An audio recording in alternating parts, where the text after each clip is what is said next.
I think it's an acknowledgement that a rate cut probably wouldn't have helped that much. China has a massive debt problem.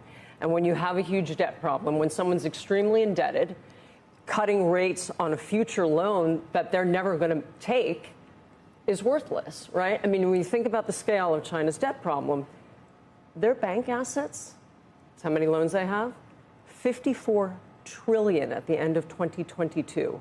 They have a smaller economy than the United States, and bank loans in this country are 23 trillion, roughly half. When you have that much debt, the question that China faces is how are they going to handle it? Are they going to have a full-on debt crisis, or are they going to have a big balance sheet recession like Japan had, which means you wait for years and years for people to pay off as they extend and pretend, and when people are paying off old loans that aren't that good or are getting restructured, they don't have money to do other things, like buy a car or do whatever they would do with that money. So I mean, they're in a heap of trouble. They're in a heap of economic trouble. And a couple of things. So we need them to do better for the global economy. Pillaged, right? Right. We need them to do better. But then again, what does it mean?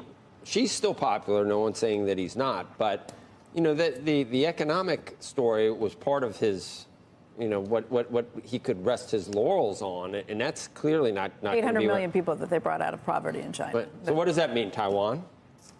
Oh, in terms of what they he's do? going to mess with it. I mean, he's going to do things based on this that aren't economically related to keep his profile high. And I don't know what that means. Balloons, farmland, South China Sea, Taiwan. I think a lot of it depends on how they handle their debt situation, right? Because when you have this debt situation, you can't use that money for other things.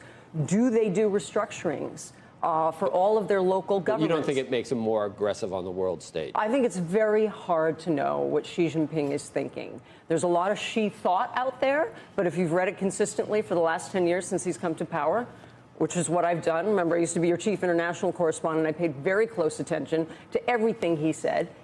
But you don't know what he thinks. Some days he's really